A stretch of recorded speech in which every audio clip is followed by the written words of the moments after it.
प्रधानमंत्री जी ने कहा था अच्छे दिन आएंगे, आए, पर भारतीयों के भारत के बाहर आए, भारतीयों के हिंदुस्तान के अंदर नहीं आए। उसके बाद ये सब तो होना ही था, और क्यों होना था उसके 6 रीजंस लेके आया हूं, 6 reasons why Indians are living Indian citizenship. Point number 1, लगातार बढ़ती बेरोजगारी। आपको जान के ताज्जुब होगा कि 2022 में 12 में से 9 महीनों में बेरोजगारी की दर देश में 7% से ज्यादा थी। 4 महीनों में बेरोजगारी की दर 8% से ज्यादा थी। दिसंबर 2022 को जो महीना खत्म हुआ, बेरोजगारी की दर ओवरऑल 8.3% और शहरी बेरोजगारी 10.09% रही है। जब लगातार इतनी भयंकर बेरोजगारी देश में चल रही है तो ये तो होना ही था। तो ये तो हुआ point number 1। Point number 2, constantly low GDP growth opportunities.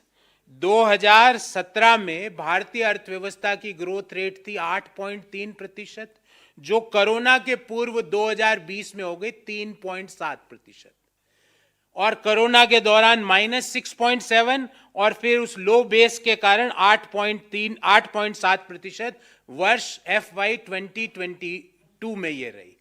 तो लगातार लो बेस ग्रोथ रेट अपॉर्चुनिटीज है, इस कारण लोग देश छोड़ के जा रहे हैं, अपना पैसा दूसरे देशों में लगा रहे हैं। हमारी जो हंसती खेलती बढ़ती हुई अर्थव्यवस्था 2017 में 8.3% से जो ग्रो कर रहे थे, और क्या हुआ था 17 में आपको याद होगा, रात को 8 बजे, आज रात 12 बजे से एक तो वो वाकया हुआ, फिर एक दूसरा वाकया, फिर आज रात 12 बजे से संसद खुलवा के बिना तैयारी के जीएसटी लगाई।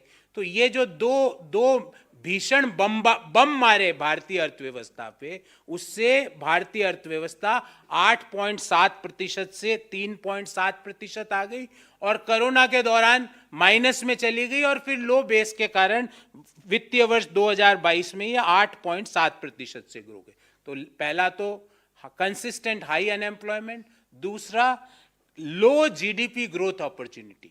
पॉइंट नंबर 3, और ये आंकड़ा हम सबके लिए चिंता का विषय है, जो तीसरा पॉइंट मैं बता रहा हूं।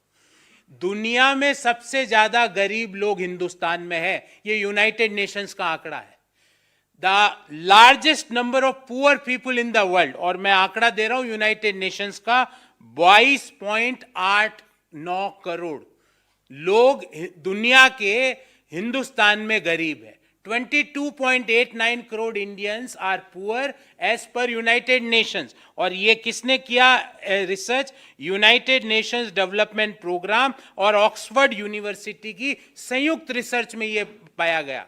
इसी रिसर्च का आगे में एक्सटेंडेड वर्जन ये है कि 79% जो दुनिया में 2020 में कोरोना के दौरान गरीब हुए, उनमें से 79% भारत में हुए। सो कोरोना में जो 79% लोग गरीब हुए, उसमें 79% हिंदुस्तान में हुए। तो consistent high unemployment, low GDP growth opportunities, largest pool of poor people, Amrit Kaal चल रहा है, ध्यान रखना। चौथी बात,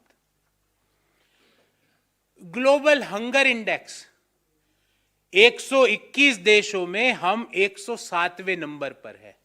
2021 में ये हम थे 101वें नंबर पे। मतलब पूरे जितने भी एशिया के देश है, उसमें अगर हम अफगानिस्तान को हटा दें तो हम हंगर इंडेक्स में सबसे पीछे चल रहे हैं। ये point number 4, global hunger index.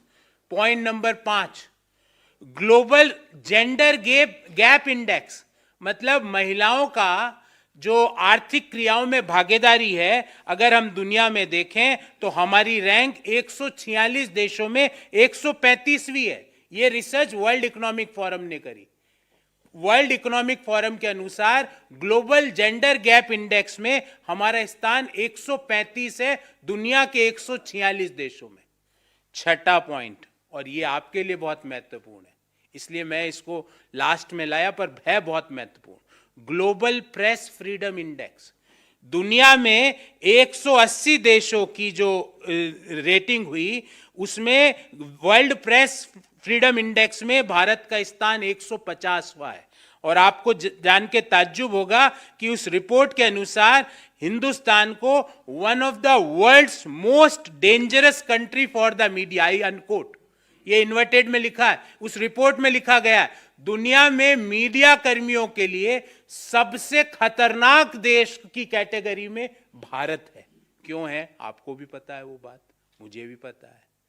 ये 6 जब बातें हुई तो क्या हमको ताज्जुब होना चाहिए कि ये जो करोड़पति लोग भारत क्यों छोड़ के जा रहे हैं, प्रोफेशनल लोग भारत क्यों छोड़ के जा रहे हैं, पढ़े लिखे लोग भारत क्यों छोड़ के जा रहे हैं?